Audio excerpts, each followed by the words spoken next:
సూర్యాపేట కోదాడ వద్ద విజయవాడ జాతీయ రహదారిపై ఘోర రోడ్డు ప్రమాదం జరిగింది. ముందు వెళ్తున్న లారీని ఇంటర్సిటీ ప్రైవేట్ ట్రావెల్స్ బస్సు ఢీకొట్టింది. ఈ ప్రమాదంలో 16 మందికి తీవ్ర గాయాలు కాగా వారిని కోదాడ ప్రభుత్వ ఆసుపత్రికి తరలించారు. ప్రమాద సమయంలో బస్సులో 36 మంది ప్రయాణికులు ఉన్నారు.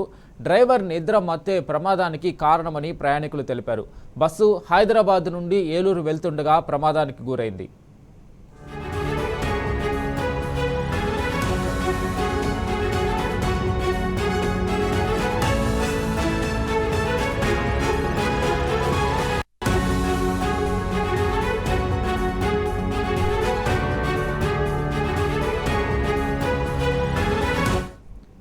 ఈ ఘటనపై పూర్తి అప్డేట్ మా ప్రతినిధి రాము అందిస్తారు. రాము, చెప్పండి, బస్సు ప్రమాద ఘటన ఎలా జరిగింది?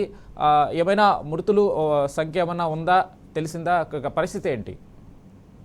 వెంకట్, ఈరోజు వేకోజామున హైదరాబాద్ విజయవాడ జాతీయ రహదారి పైన కోదాడ బైపాస్ వద్ద ఈ రోడ్డు ప్రమాదం జరిగింది.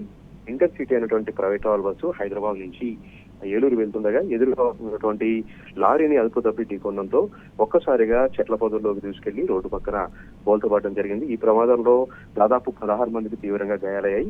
మరొక 16 మందికి క్షేమంగా ఉన్నారు. వారందరినీ కూడా కోదాడ ప్రభుత్వ ఆసుపత్రికి, అదేవిధంగా మరికొద్ది మందిని హైదరాబాద్ ఆసుపత్రి నుంచి వైద్యం చేస్తా ఉన్నారు. అయితే డ్రైవర్ నిద్రమత్తే కారణం అంటూ ప్రయాణికులైతే ఆగ్రహం వ్యక్తం చేస్తా ఉన్నారు.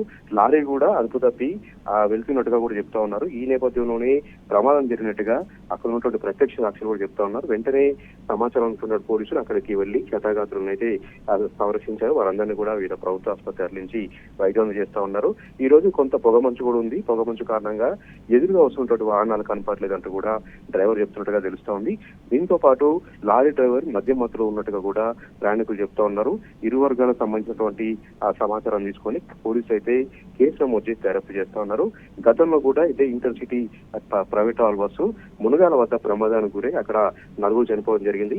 ఈ రోజు కోదాడ దగ్గర ఇదే ఇంటర్సిటీ సంబంధించినటువంటి ప్రైవేట్ ట్రావెల్ బస్సు ప్రమాదానికి గురి కావడంతో ప్రైవేట్ ట్రావెల్ బస్సుల సంరక్షణ పైన పెద్ద ఎత్తున కూడా ఆరోపణలు వ్యక్తమవుతున్నాయి. అడ్డగోలుగా అక్కడ ప్రయాణికులను ఎక్కించుకోవడం, నిబంధనలు పాటించకుండా అడ్డగోలుగా మితిమీరిన వేగంతో వెళ్తుండటంతోనే ఈ ప్రమాదాలు జరుగుతున్నాయంటూ కూడా ప్రయాణికులు అయితే వాపోతా ఉన్నారు. ఈ ఇంటర్సిటీ బస్సు సమయానికంటే ముందు దాదాపుగా 3 గంటల ముందు బయలుదేరాల్సి ఉండగా అర్ధరాత్రి 2 గంటలకు బయలుదేరినట్టుగా చెప్తూ ఉన్నారు. అర్ధరాత్రి 2 గంటలకు బయలుదేరితే డ్రైవర్ పూర్తిగా నిద్రమత్తులో ఉన్నారు. మరొక 2 డ్రైవర్ ఉండాల్సి ఉండగా కూడా ఎవరు కూడా లేరు. ఒక డ్రైవర్ మాత్రమే డ్రైవ్ చేస్తూ ఉన్నారు. ఈ నేపథ్యంలోనే అతను తీవ్రంగా నిద్రమత్తుకు కారణమై ఒక్కసారిగా ఈ ప్రమాదం జరిగిందంటూ కూడా ప్రయాణికులు చెప్తా ఉన్నారు. ప్రస్తుతానికైతే ఇద్దరి పరిస్థితి విషమంగా ఉంది. వారిని హైదరాబాద్ తరలించారు. మరొక 14 మందికి చిన్న చిన్న గాయాలు కావడంతో కోదాడ ప్రభుత్వ ఆసుపత్రిలో వైద్యం చేస్తా ఉన్నారు. Venkat. Right Ramu, thank you.